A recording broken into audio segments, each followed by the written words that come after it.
Welcome to the Community Difference, North Texas, powered by the Business Development Alliance, where we're changing the dynamic that has too many business owners feeling like they're working for their government instead of the other way around. Every first Wednesday at 11:30 a.m., host Brian Poduska and co-host Lendon Wilson bring you the mayors, council members, and officials making decisions that affect your business, so you can meet them, understand the issues, and engage before those decisions get made. In today's episode, you'll discover why business owner turnout stays so low in local elections, and what that silence is costing you in policy decisions you never see coming. Our guest pulls back the curtain on the real barriers keeping business owners disengaged, and more importantly, the strategic moves that change the game when you finally understand how it's played. The Community Difference is powered by the Business Development Alliance, uniting over 600 small to mid-sized business owners across North Texas into a voice that's respected, included, and becoming indispensable to leaders building stronger communities. Now, getting today's conversation started, your host, Brian Poduska. Well, good morning, North Texas, and welcome to the Community Difference, North Texas. We are a podcast firmly rooted at the intersection of business development and community involvement. I'm your host, Brian Poduska. I'm the owner of Real Property Management Focus, where we focus on your real estate investments right here in North Texas.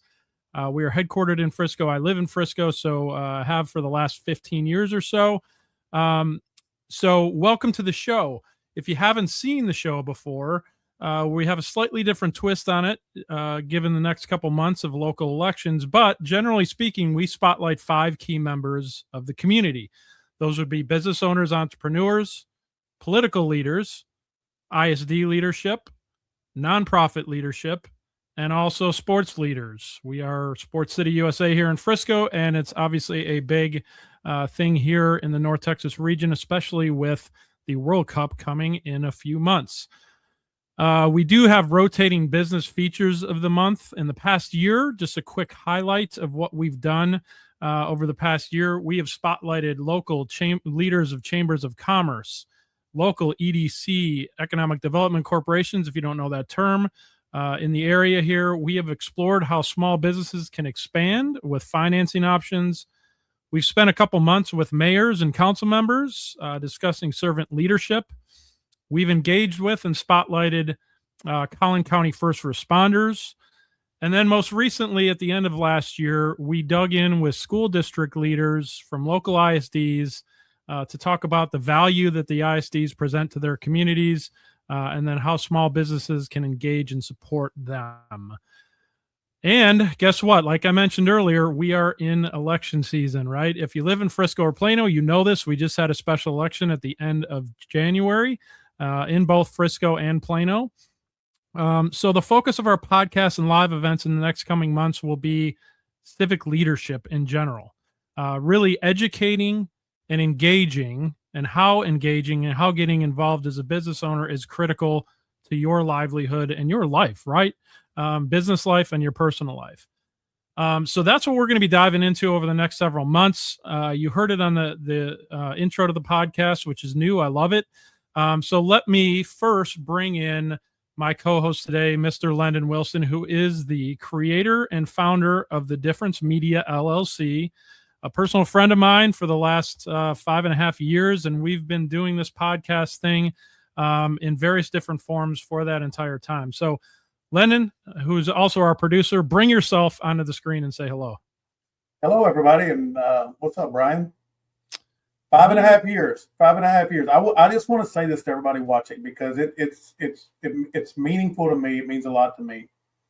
When I decided, which I had no idea what I was doing, when I decided to create a radio show that turned into our podcast live stream, Brian was the first person I talked to. He was introduced to me by Dustin Payne, a friend of both of ours. And Brian and I sat down and we talked about this, and I could tell by the look in his eyes, and I know he had the look in my eyes, that we had no idea what we were doing or what we were going to try to do, but we were going to try to do it. And here we are, almost 6 years later, almost over 5 million views over that 6 years. So I don't know if we've done it right or wrong, but we're still doing it.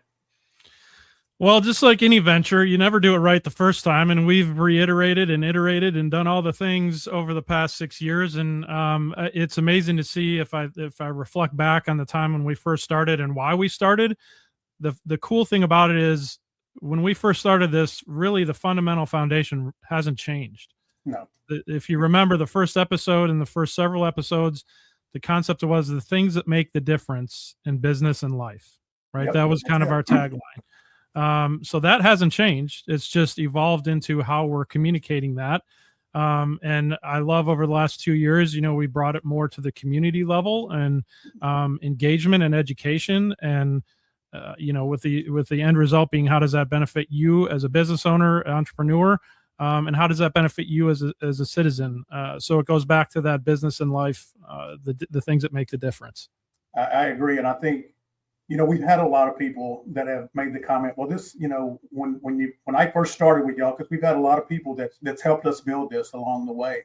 And it's different now than when I started. And to me, that's what growth looks like. And that's what I love about the BDA and community difference is the minute that you or I or anyone else within our community sees an opportunity for us to do better, serve better, or include more, we make that adaptation and we go that direction.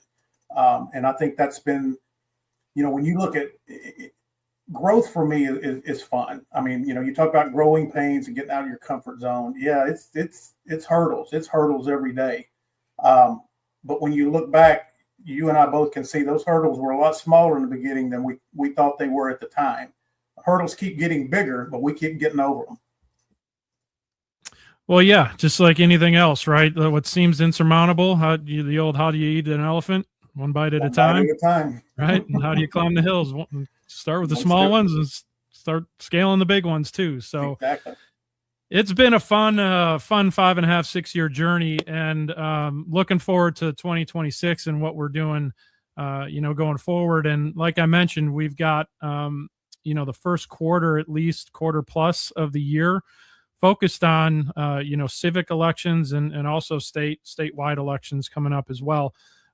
So at least the primaries, right? So we're going to focus our guest list on those types of individuals, either running for office or those who are have been in office and can articulate what getting involved means and what that means to you in your life, why it's important and why it's important to your business. So with that, I want to bring on our guest for today.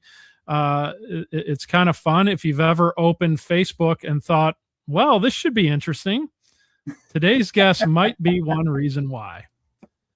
Mr. Bill Woodard is a former Frisco City Councilman, longtime business owner, and the voice behind Frisco Watchdog Facebook group, one of the most talked about civic corners in Collin County. Bill is known for reading the fine print, asking the questions most people avoid, and reminding us that local government actually affects real life and real businesses. Today, we're talking about why being an educated, involved community member can make a positive difference in your business, your bottom line, and your life. So with that, Bill Woodard, welcome to the Community Difference North Texas. Morning, guys. Thanks for having me. Well, thanks for joining us, Bill. Good to see you. Appreciate you spending some time with us today. I mentioned the Frisco Watchdog, right? And we don't necessarily want to focus on that, but tell us and tell the audience what inspired you to start that, as well as what inspired you to get involved in civil service and all the years that you've spent on council and before that. All right. The short answer of why I started that page and the website, because kind of goes hand in hand. Everything that's on one is on the other.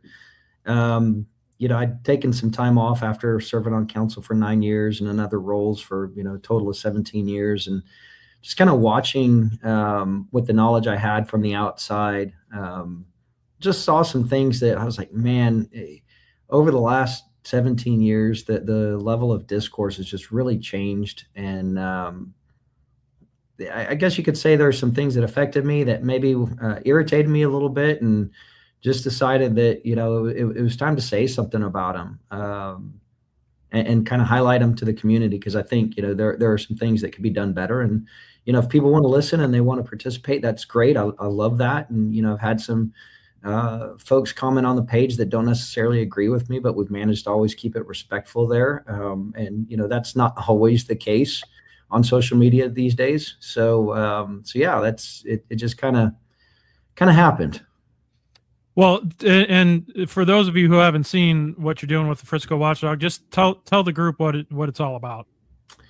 It's just all about highlighting, to the citizens, the residents of Frisco ISD, the surrounding ISDs that are affected by, the city of Frisco, providing them information. Sometimes it might be, I'll call it a little bit of behind the scenes kind of thing, right? Stuff that you might not realize is happening unless you're heavily involved.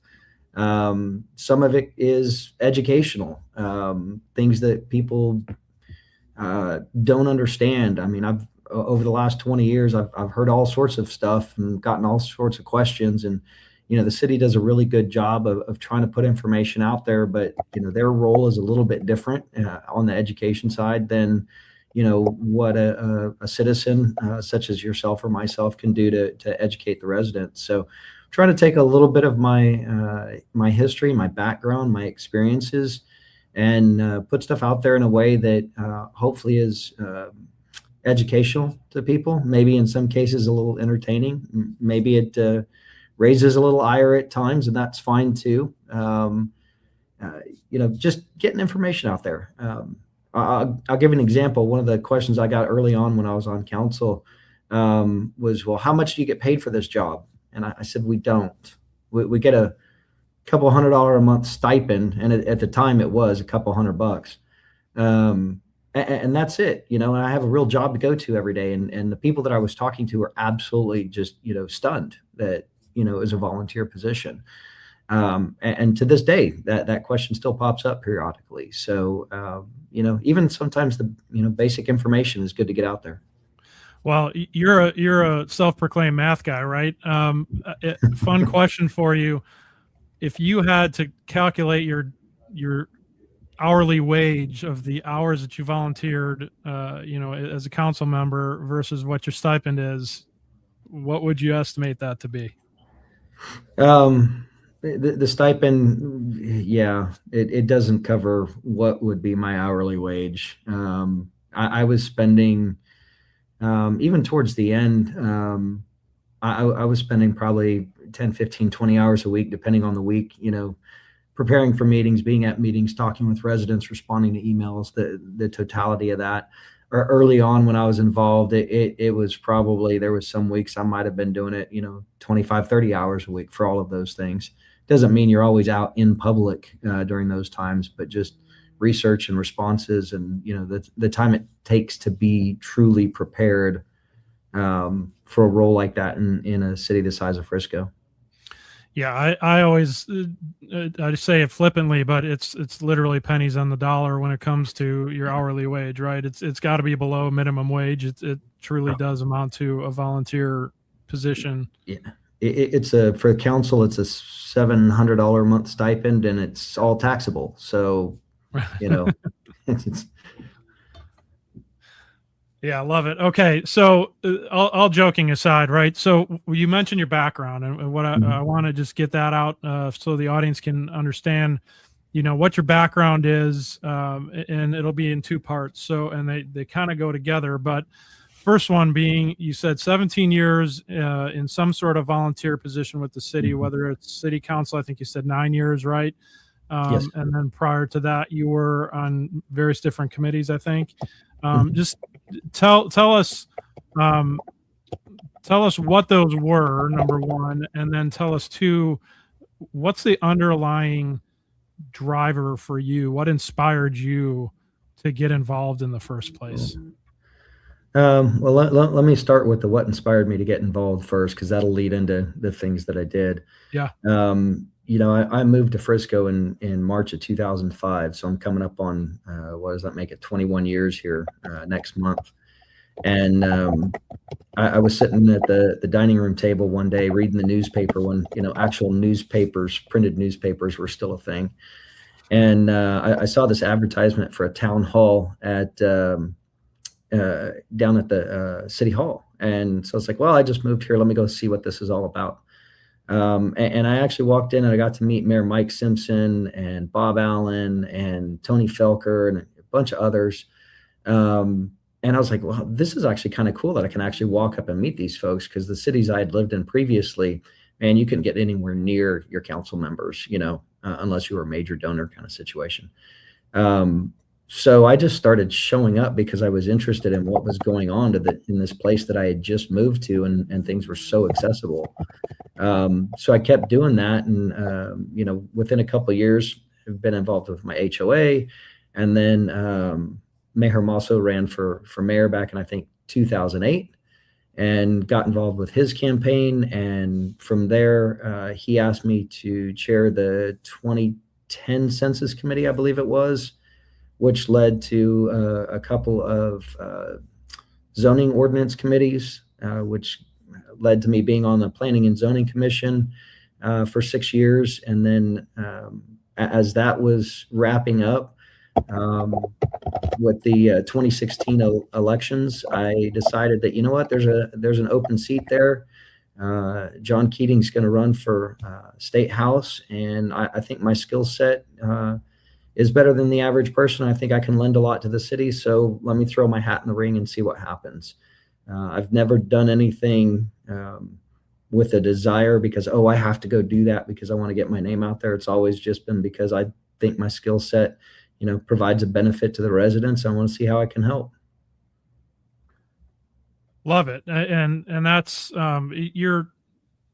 your story is similar to mine, and obviously you've done way more with the city than I have, but your reason, your inspiration is similar to mine in that, I worked 20 plus years in corporate America, and I would call it kind of living in a bubble, right? I've lived in Frisco for the last 14 years. And when we moved here, we're like, hey, Frisco's great. There's so much going on. There's so many different, opportunities for our kids. The school district's fantastic. It's a safe place to live, all of that. But I never really understood, how that happened. And similar to you, I went to a few different events and got to meet people and through suggestion, like, hey, if you want to learn more about this, go to this. If you want to learn more about this, talk to so-and-so. And you start going through that, and all of a sudden you start peeling back the onion to understand, wow, there's a lot that goes on behind people's view, right? That makes this city work and makes it the great place that it is, and one of the top places to live in the country, as many publications have put out there. So I love to hear that. It was never a selfish thing. You looked at your skill set and you're like, how can I help? And I think that's the right mindset, is that the old, hey, put me in, coach. You know what you can do. Just help me help you, right? How can I be of help? And I love that mindset. Yeah. Okay, so what then inspired you to move on to council member, and then most importantly, what kept you there for 9 years? Because that is that can be a beatdown, as we've seen through these election periods. Yeah. Well, like I said, the reason to run for council is just, I thought I had better ideas and skill sets than the average person, and just wanted to be involved with that. The election 2016 was stressful, but it worked out in my favor. I think the reason why I stayed is because of all the residents that I got to meet during that time, the people I got to work with on city staff. That's been the most fun thing, is just all the people and all the different things that you get to see and experience. So it just worked out in my favor, I guess, over those 3 elections. Well, if you did something right, because you got elected 3 times. So we know what a challenge that can be, as we've seen here recently. All right, cool. With that, thanks for that background and what you've done, within the city of Frisco and public service. We're going to take a quick commercial break. We're going to come back on the backside and understand a little bit more of that business background that you have. And then, we'll get rolling with the conversation. So, Lennon, go ahead, hit the commercial break. We'll be right back. The Community Difference, North Texas, is made possible by the Business Development Alliance and our premier sponsors, Texas Edge Insurance, PGA of America, NAC Theater, Riker Home Services, No Sweat Experts, and Real Property Management Focus. And by Abracadabra, Best Buddies International, Farmers Insurance, K9 Resorts, My Live Love Travel, and the Compound Nevada. The Community Difference, North Texas, powered by the Business Development Alliance. Together, we can make the difference. And now, back to the show.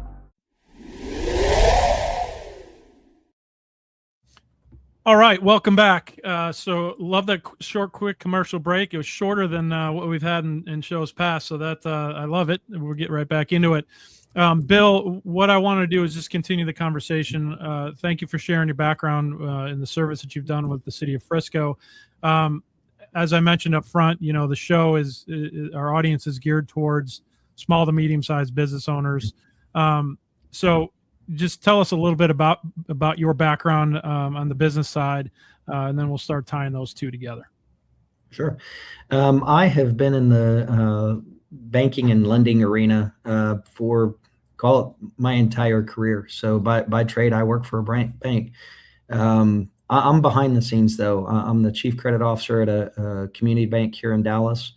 Was a chief credit officer at a slightly smaller bank prior to this position, and had been in lending and underwriting, you know, at multiple places prior to that. So a lot of people don't see that because I'm not in a flashy customer facing industry like, you know, some of my colleagues are. You know, they're consultants, they're in sales, they do all these things. So they're kind of out in the open with what they do. Whereas I'm much more, you know, in an office. But over those almost 30 years, I've been in small business lending. So I work with small business owners day in, day out. That's what I do. So like yourselves, you know, I saw a lot of crazy things during the COVID era, both on the lending side and working with my borrowers, as well as the government side, and understanding, you know, how those two things impacted each other. And frankly, I think my background in lending and working with those small business owners was really informative to me when I was on council, and, you know, what the impacts of any of our decisions were having. So yeah, that's, you know, 30 years of underwriting, portfolio management, and, you know, chief credit officer here at the bank. I've been with this bank for almost 4 years now, and it's been great. Awesome. And we had I mentioned in the intro, when I recapped kind of what we did last year and part of the Business Development Alliance meetings that we've had in person over at NAC Theater, we had a session where we talked about small business financing, whether it be for a startup, whether it be for an expansion, an acquisition, things like that. So, you know, our audience has heard about kind of what you do. You're the man behind the scenes that rubber stamps it and says yes or says heck no. We need more information. No, so that's great. So you've seen a lot of businesses come and go. Hopefully, you've seen a lot of businesses grow along the way. So that's awesome, because it's exactly in our wheelhouse of what our audience is listening for, right? So let me ask you this to kind of tie the two together, right? So, and I don't want this to sound like your public office and your public service has been the lever that you've pulled to help your business, but how have you benefited? How has your business benefited, and how has your life benefited by, you know, being part of that small business community and also being involved in the community? You know, for me, the benefits is really the skill set, some of the soft skills that I've learned over the years. You know, I think I've always been a fairly personable individual. You know, working. You know, I started out in a branch 30 years ago, so you've got to work with people, and, you know, was in customer service with the bank for a while. So, but really, as I got involved with the city, you start meeting so many more people, and you interact with them. So from that standpoint, you know, it's been great because I get a skill set there. Has being on council directly benefited my business? No, not at all. I mean,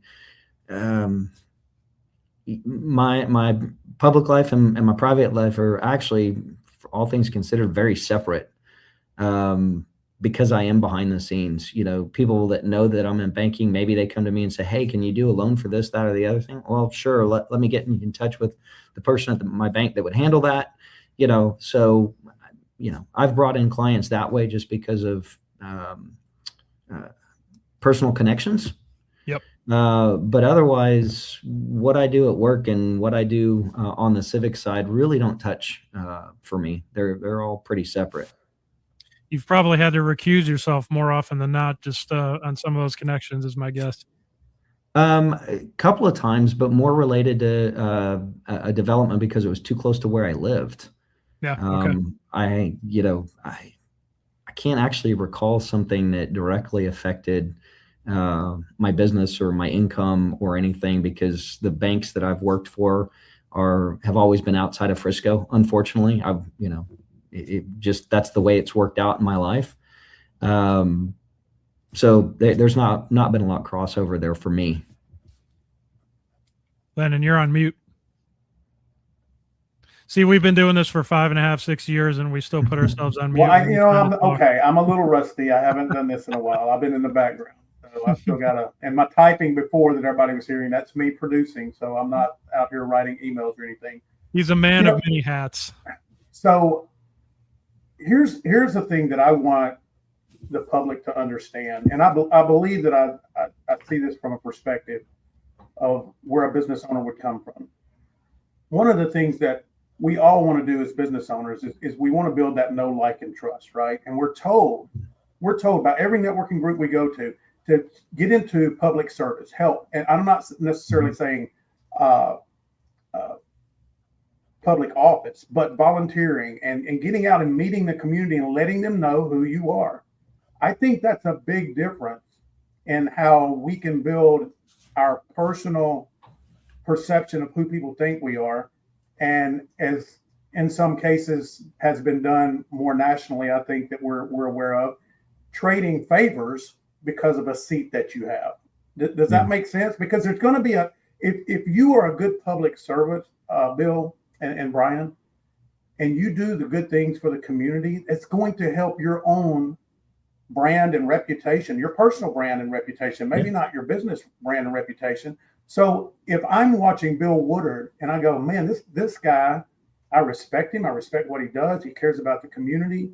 He does what he says he's going to do. And then all of a sudden I found out that you're a lender.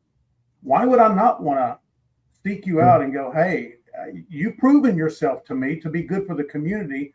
I believe you can be good for my business. Those are two separate things, and selling favors in office, which some people have done, probably back as far as you can go, and just doing the right thing for a community and letting that allow you to show people who you really are as a person. Exactly. And, that's been kind of the topic of some of my more recent posts is, the transparency in the process and the conflicts, because, inherently, if you run for council, you're out there, you're marketing yourself as a person, right? You're putting yourself out there. It's flat out, running for anything is a marketing campaign, right? So you get to know people choose to vote for you.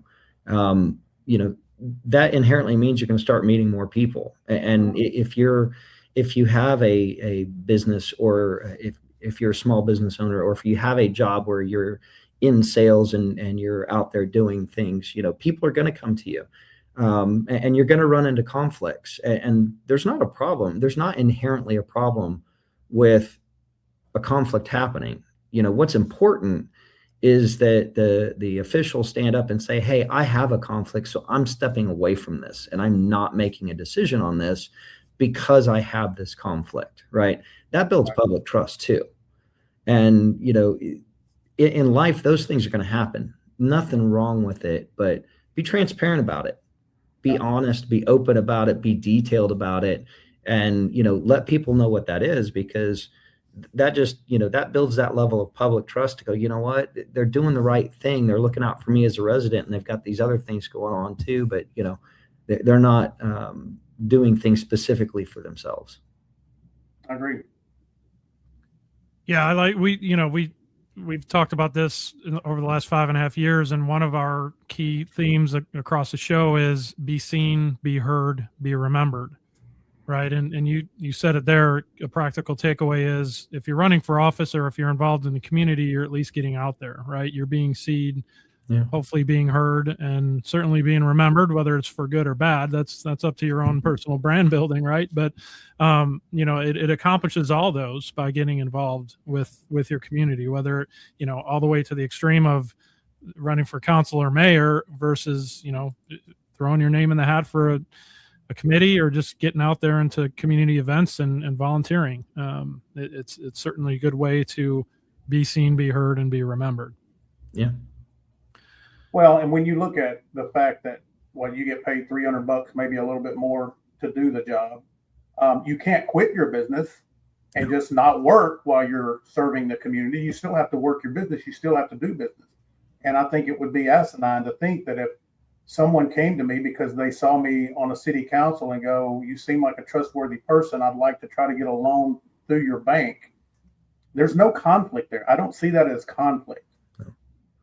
It's not, there, and of course, your opposition is always going to try to frame it where it is, right? The opposition always will. Again, that doesn't create a conflict. There's actually very specific rules, both in the Texas statutes, the Frisco City Code of Conduct, and it defines, what those thresholds are on a monetary basis. Yes, I know all those things. No, I won't get into detail here. That's the problem. Sometimes I get a little too detailed and people fall asleep. But all those things are defined. And detractors, regardless if you like me or hate me or like or hate one of my prior colleagues, detractors are always going to try to find that gotcha to say, well, that's a conflict. But you're right. If somebody just randomly comes to you and says, hey, I've seen you, you look trustworthy and I want to do business with you, that's not a conflict. It's fine. It's going to happen in life. It's called networking. It is. It's got exactly what it is. And it's serving, and in networking, you should be serving. Let me ask you one other question too. I shared before we went on air a little bit about what we're trying to accomplish with the BDA advocacy program. And it is a lot of education because we are across the board, whether it's our residents or whether it's the small business owners, most of us we don't understand politics, how the politics of politics, right? Let me say that. With being able to have our panel and share something like that, like this is what we're allowed to do, this is what we're not supposed to do. With that, I believe a lot of business owners could benefit from understanding that, because I think that it is so perverted sometimes that it's twisted into the ugliness of politics, and it's not ugly. There are rules. If you follow the rules, and as you said, you stay transparent, this is how it should work. If you don't follow the rules, this is how it's going to work. And so I think that, one of the conversations I think we'll have today is, why are people so checked out when it comes to our local elections? And it's because they have such a bad perception that's been put into their head by a lot of people that either are doing it on purpose or just don't know what they're talking about in the first place. Half of us get our political knowledge off of the internet and, social media, and God bless us for that. That's not necessarily the best place to get it. Point being, what we want to do is we want to educate the small business owners so that they're not turned off by local politics. Right. Yeah, it's very true. And, it really is incumbent on the elected officials to be transparent in what they're doing, because they're the ones sitting up there. They're the ones making the decisions. Right. So they've got to be transparent. The business owners love to see more people engage, even just regular residents. I mean, like you said, social media these days, I think, for all the good it's done, there's a lot of negative, because we've become a soundbite world where people read a headline, and if they read the same headline enough, they believe it, even if it's not true. Is one of the things that I did on council is I used to meet with scout groups all the time, and we'd talk about that, and I'd be like, you know what, when you turn 18, the one thing I want you to do in every election is vote, but don't just read the headline. Go meet the people, talk to them, look at their policies, ask questions of other people, not just your friends, but, go to the town halls, find ways to educate yourself outside of those sound bites, because the sound bites these days are killing everybody. It's created so much divide when probably 80% of the people are right in the middle anyway on a lot of issues, especially local issues. Yeah. Agreed. Yeah, you hit the nail on the head there, and I want to dive into this after the commercial break. And we just had a city council election, special election in Frisco. Less than 5% of the population voted. That's a problem. We had a city council meeting last night that was very divided, and a very hot topic that's out there right now. So I want to touch on those things and maybe some of the underlying issues that go along with those after this commercial break. So stick around. That's what we're going to get into next. Before we break, the scroll down there, just so everybody knows, there was 3.4% turnout in Frisco and a 3.6% turnout in Plano. So yeah, that's something we want to talk about when we get back. So everybody stick around, and we'll be right back. At the Community Difference Business Development Alliance, powered by the Difference Media LLC, our mission is to empower small business owners by transcending acceptable behaviors and outcomes into exceptional realms. We foster a culture of self-awareness, accountability, and proactive engagement, guiding individuals to recognize and overcome indifference towards transformative actions, habits, behaviors, and processes driving meaningful change. Through strategic networking, impactful content creation, and innovative top-of-mind strategies, we cultivate brand relevance and differentiation, enabling our partners and the Difference community to stand out in crowded markets.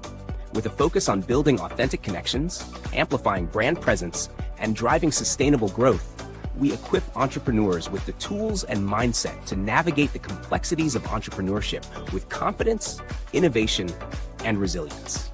Together, we aim to be the catalyst for difference makers, propelling them towards their highest potential and leaving a lasting impact on their businesses and communities. That's where our community podcasts come in. These podcasts lie directly at the intersection of innovative business development and community involvement, helping to bridge the gap between small business obscurity often seen in our communities. The community-based podcasts called the Community Difference Series are an integral part of integrating all facets of modern business development into a package of great content, positive impact branding, and top-of-mind presence, thus fulfilling the greater mission we set forth. When we set out to be difference makers, we can learn to make a difference and find the success and impact innately desired by all business owners and entrepreneurs. We are difference makers.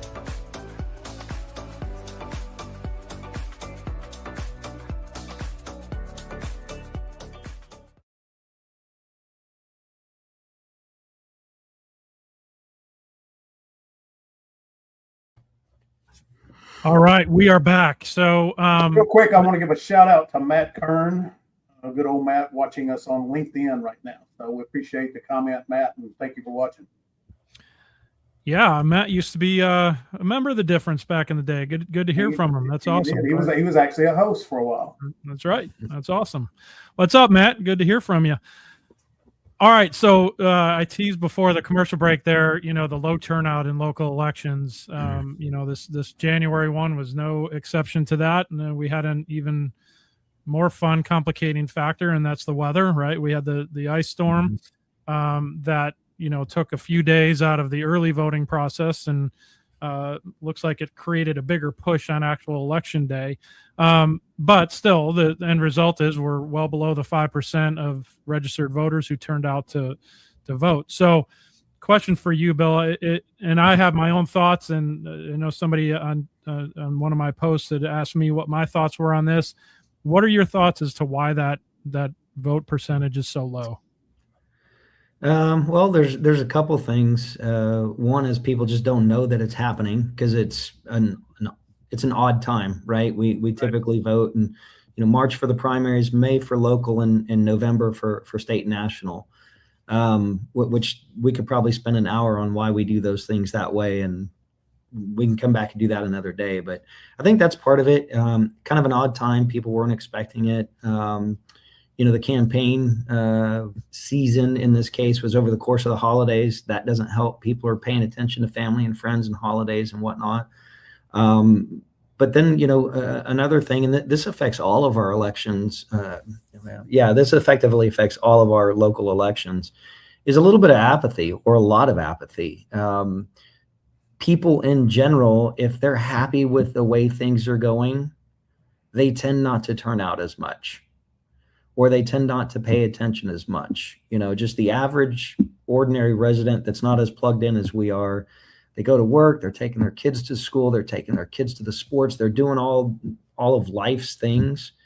And unfortunately, they just don't tune in, and they don't always show up.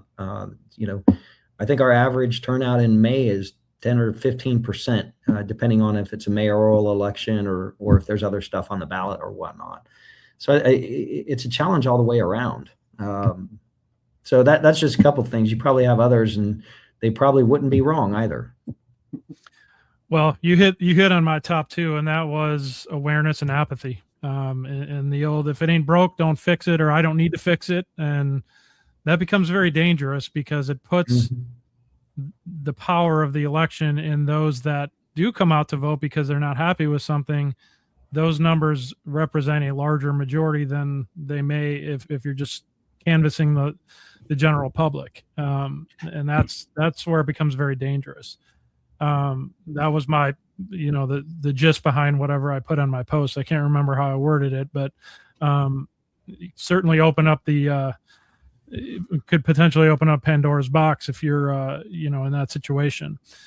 So let me ask you the next question, since you've had, 6 months or so to have kind of stepped back, and I know it's inspired what you're currently doing with the Frisco Watchdog, but from a high level, right? How has your perspective on Frisco changed since leaving elected office, and what do you see more clearly now? I don't know that Frisco itself has changed since I've left office. My concern, is if people don't stay informed and if they don't come out to vote, you could potentially end up with people on council that end up breaking what's not currently broken, right? There's a lot of things that Frisco does correctly. We're not perfect by any means. There's always stuff we can do better. But by almost any metric that you look at, Frisco is one of the most well-run cities, has experienced some of the highest growth over the last 20 years, has managed everything very well. I mean, even one of the hot topics of traffic is terrible. Well, yeah, it's because we've grown so much, but quite frankly, we've actually kept up with building the streets and roads about as well as you can do that, given the growth, and being able to pay for it efficiently and keep the tax rates low, right? Hey, we could build all the roads today, but we'd have to, jack up your tax rates. Or if we build them as we go, then, we'll keep up as best we can. And there's always a balance in those things. So that's really kind of my concern, is I want people to pay attention, because I want to make sure we get people in there that look at this holistically, that are looking out for all of the citizens and not just their little faction of the world. So one of the things that in hearing what you're talking about, Bill, is I think that, and again, with the BDA focusing on small business awareness of what's going on, it's not just politics, it's a lot of things. But I do think that from what I've observed over the last few years is that our small businesses in our communities needs to take more ownership on learning what's happening, and quit waiting for somebody to come, knock on their door, look them in the face, and tell them what's happening. Okay. Exactly. And that's what I said. It's this political process needs to be viewed as a business owner as a core competency. You need to know what's happening so that you're not surprised. I know that there's been some challenges with Main Street in Frisco. I wonder how many of those businesses were surprised it was going to be as bad as it was, right? If they were prepared for that. Okay, it's terrible what they had to suffer through. I'm not diminishing that. Right. But there might have been opportunities to be better prepared. And a contingency plan, if it wasn't going to go, because nothing ever goes as smooth as we all say it's going to go, right? Something's going to happen. So that's what we want to do here. And we want people like you helping us, because it's so important that we do take ownership in the political process so that I can understand what's going to happen to me, how it's going to affect me and my business and my customers, because it's not just that individual business. If my business suffers, if 20, 30 businesses suffer, so do the consumers and the residents in that community. We all suffer. So being involved and being able to support those on city council, the mayors, the elected officials, and the agendas that are good for us, I think is what we're wanting to accomplish with BDA. Right. And you know what, your example of Main Street is actually spot on. And I was thinking about that as you started mentioning it. I think that's a case study in exactly that, because the Main Street planning had been going on for years, right? I don't remember the count off the top of my head, but I think there was something like 100 total meetings about the Main Street development from like 2017 through, recent times. That's a lot of meetings, a lot of planning, a lot of details going into that. And you're right. You can talk about all the challenges that construction like that are going to have. And until you get into it, not everybody understands what all of those challenges are going to be, especially the small business owners, because they haven't necessarily experienced it. They haven't seen it. So in some cases, we can talk about it from the government side, because I'm speaking not only from the government side, but understanding the small business side too, right? Because that's what I do. And I've dealt with businesses that have run into this. As much as you plan, sometimes the business owners just don't understand what the impact is going to be until you get in the middle of it, right? And you've got to have those communication channels open between the business and the city in that case. Overall, I think Frisco did a pretty good job. Again, could there be things better? Sure, there could be. But I'd say from the business side, there's a lot of things I saw, some business owners could have done better. And just a small example, I'm down in the downtown area weekly visiting a restaurant or something down there. I don't live in downtown, but I'm close by. So my wife and I are there. There were some business owners that were like, hey, yes, there's construction, but we're open. Come see us. Here's how to get to us. Very positive messaging, right? There was other business owners that was, oh my God, the city didn't tell us about this. We're hurting. Come see us. Those two types of businesses, from what I saw, had very different outcomes. The ones that had positive created long-term clients that were coming back because, oh my God, I had a great time down there and I'm going to go back, right? The ones that had the more negative messaging, maybe they brought some people out, because there was a problem, but did they really build that long-term relationship with that client to make them come back after the problem was gone? Probably not. It probably was a negative vibe and experience. Right, exactly. I think that's, and I say that coming from the small business lending side, because I'm like, people look at that in your advertising and marketing, and maybe they go down there once, but maybe they don't come back because, construction's done. So I think those are kinds of things that, small businesses really need to keep an eye on as well when they're working with their local governments is, what's this going to do to impact me, long term? And the last thing I'll just throw on from a market perspective, right now, I'm seeing a lot of downside in restaurants in general. So it's not just construction and Main Street. I mean, everybody in that industry is, feeling the pinch right now, and not just in Frisco. So I think there's a little bit of that's playing into that as well. Bill, you mentioned the 100 plus meetings. I wonder how many, if there was a way to track it, how many small business owners showed up with the question of what's going to happen, what do I need to expect, and what do I need to plan for?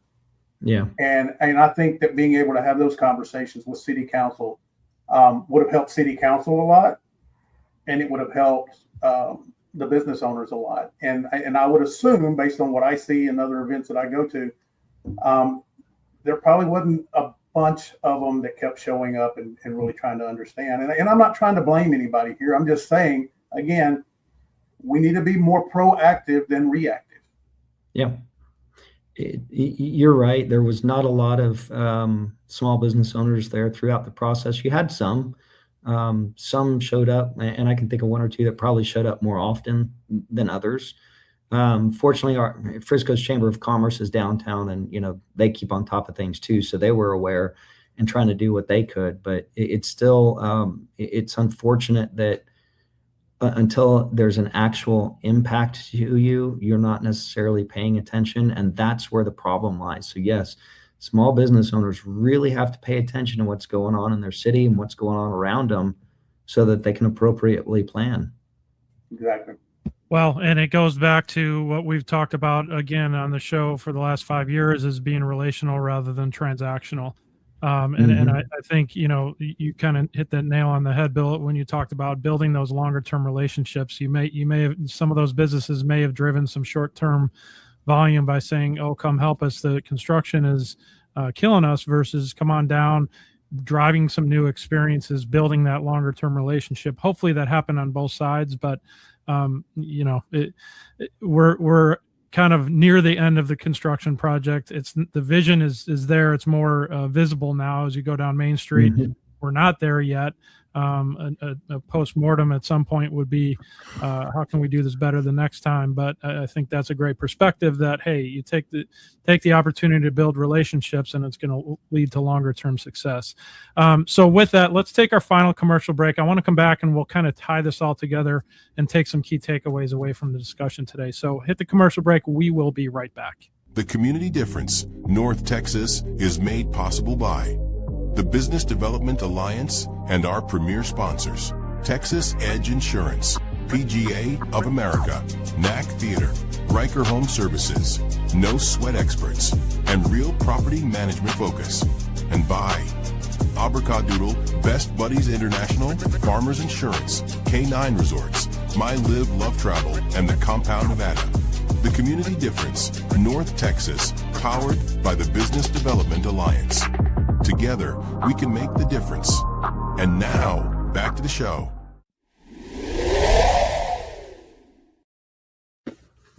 All right, welcome back. This will be our final segment here as we bring this, land this plane, bring it home.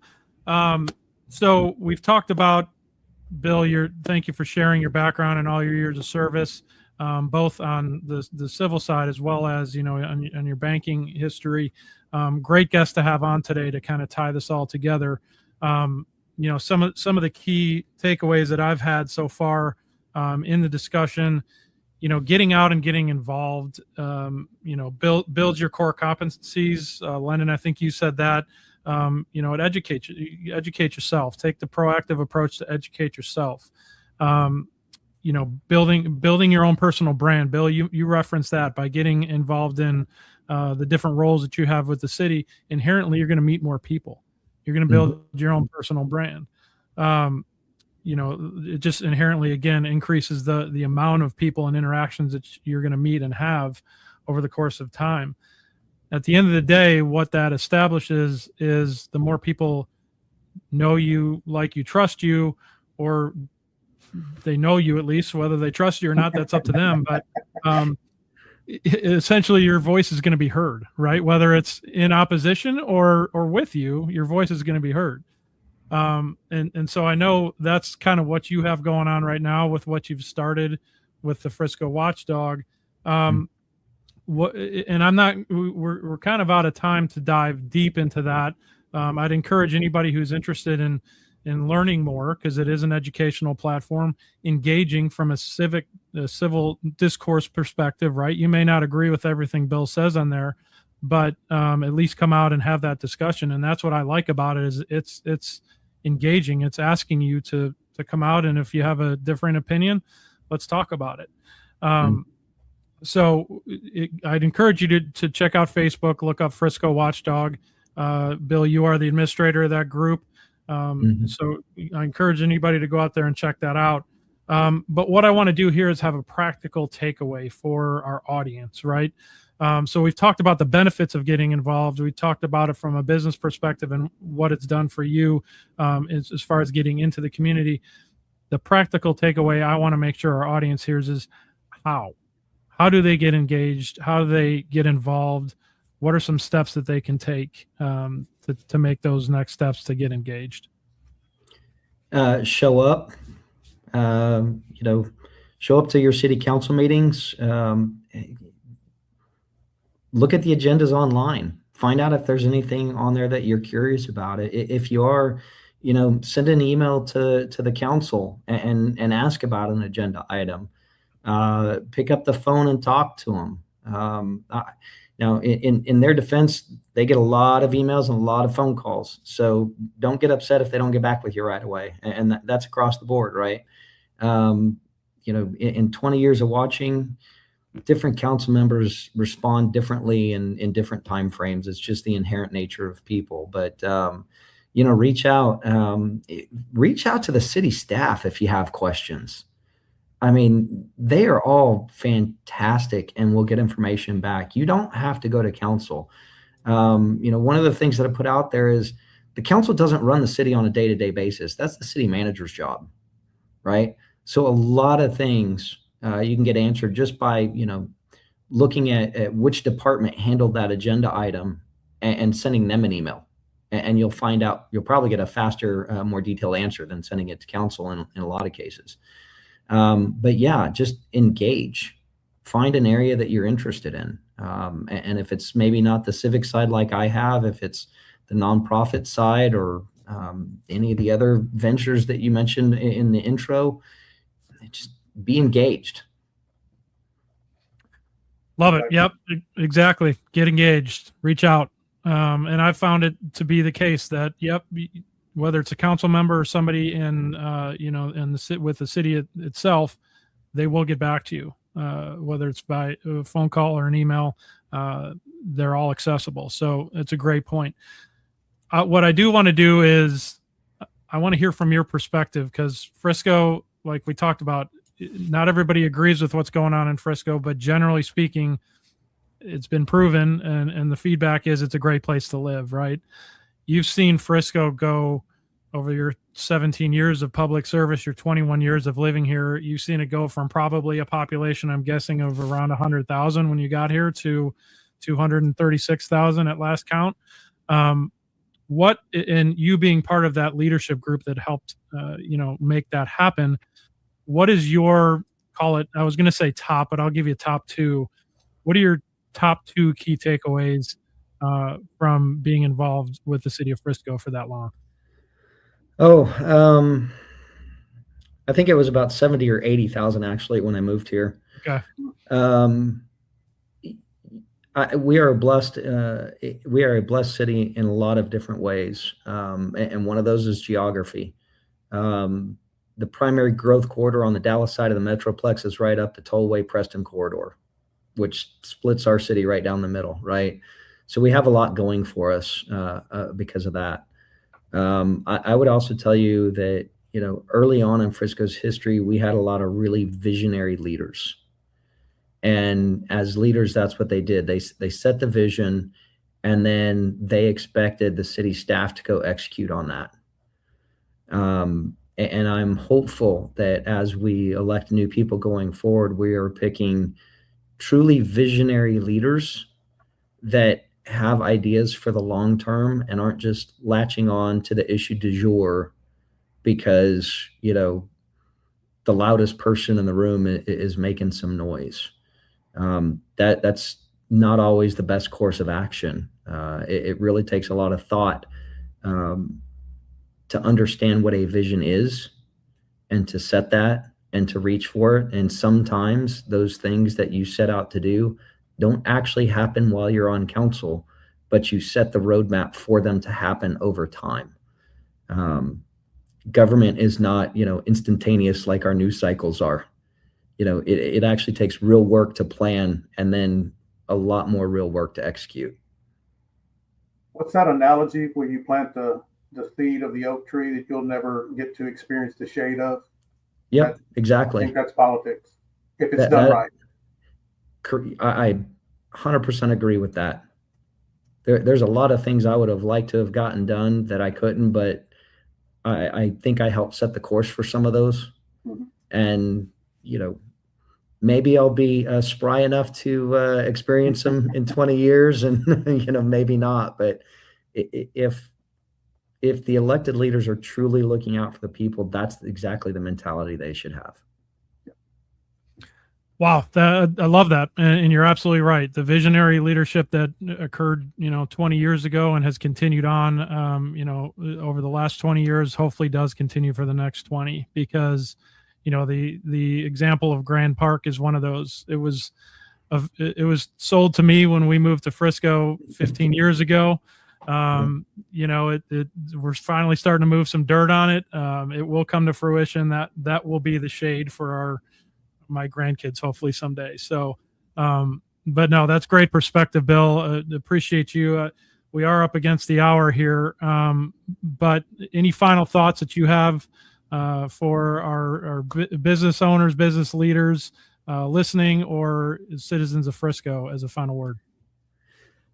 Get engaged, folks. It's how things work the best. The more you're engaged, the more your neighbors are engaged, the better off all of us are. So, that's my ask of everybody. And get informed. Don't listen to the sound bites. Ask questions.